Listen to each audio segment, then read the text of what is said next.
दोस्तों आप लोगों का स्वागत है आपके अपने YouTube चैनल पे। दोस्तों मैं हूं आपका मित्र नीतीश और मैं आज पढ़ाने वाला हूं क्लास 10वीं का फिजिक्स, प्रकाश के परावर्तन के नियम, रिफ्लेक्शन ऑफ लाइट। तो दोस्तों रिफ्लेक्शन ऑफ लाइट कहते किसको है? प्रकाश की किरणें को जब पहले ही माध्यम में वापस लौट जाते हैं, प्रकाश की किरण जब पहले ही माध्यम में वापस लौट जाती है तो इसको कहते हैं प्रकाश का परावर्तन। दोस्तों प्रकाश के परावर्तन के दो नियम होते हैं। आपतन कोण परावर्तन कोण के बराबर होते हैं।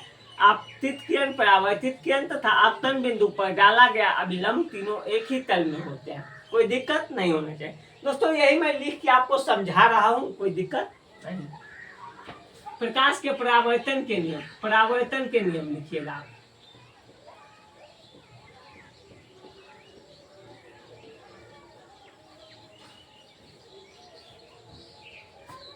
दोस्तों परावर्तन के नियम पहले बाद में लिखेंगे, प्रकाश का परावर्तन पहले लिखेंगे।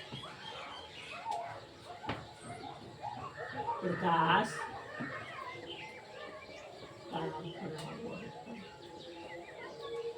दोस्तों प्रकाश की किरणें को पहले ही माध्यम में वापस लौटने की घटना को प्रकाश का परावर्तन कहते हैं। तो लिख देते हैं प्रकाश की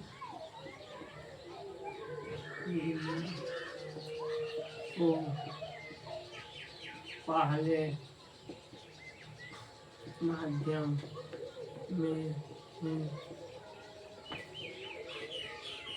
वापस लौटने की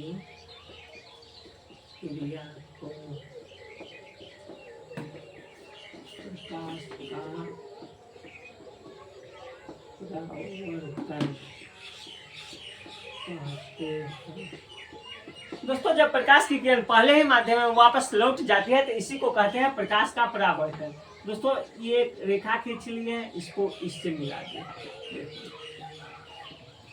दोस्तों जब प्रकाश की किरण इधर से आती है तो फिर तुरंत वापस चल जाती है तो इस घटना को बोलेंगे प्रकाश का परावर्तन।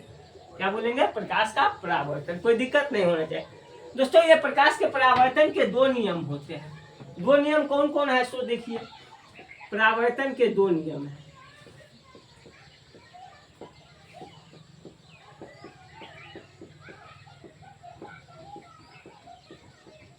दोस्तों पहला नियम है, पहला नियम लिख के आप गैस दीजिएगा। पहला नियम, आपतन कोण परावर्तन कोण के बराबर होते हैं। आपतन कोण परावर्तन कोण के बराबर होते हैं। दोस्तों आपतन कोण को आई कहते हैं, परावर्तन कोण को आर कहते हैं। कोण आई बराबर कोण आर। कोई दिक्कत नहीं। ओके दोस्तों अब मैं दूसरा नियम आपको बताता हूँ। ये पहला नियम हो गया, अब दूसरा नियम।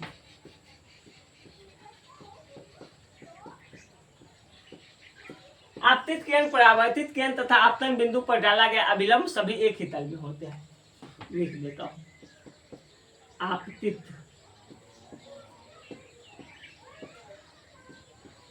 किरण,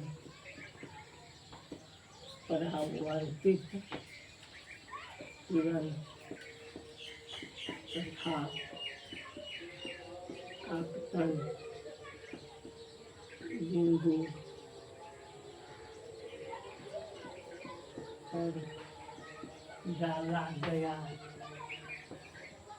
डाला गया अभिलंब सभी एक ही तल में होते हैं।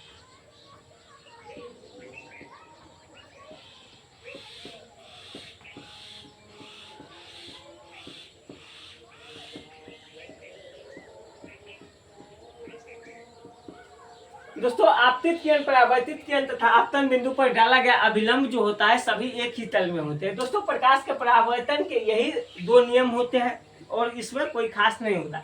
इससे दोस्तों एक ऑब्जेक्टिव क्वेश्चन भी आता है।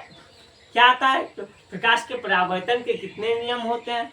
तो प्रकाश के परावर्तन के दो नियम होते हैं। दोस्तों ये क्वेश्चन 2 या 3 नंबर में पूछ लेता है, परावर्तन के नियम लिखे या प्रकाश का परावर्तन क्या है, परावर्तन के कितने नियम है, कुछ क्वेश्चन पूछ सकता है। ये अपना बिहार है, बिहार में बाहर है और नीतीश कुमार है। तो दोस्तों इसी के साथ कहते हैं ये वीडियो यहीं पे समाप्त, फिर मिलते हैं किसी नेक्स्ट वीडियो में, तब तक के लिए बाय बाय।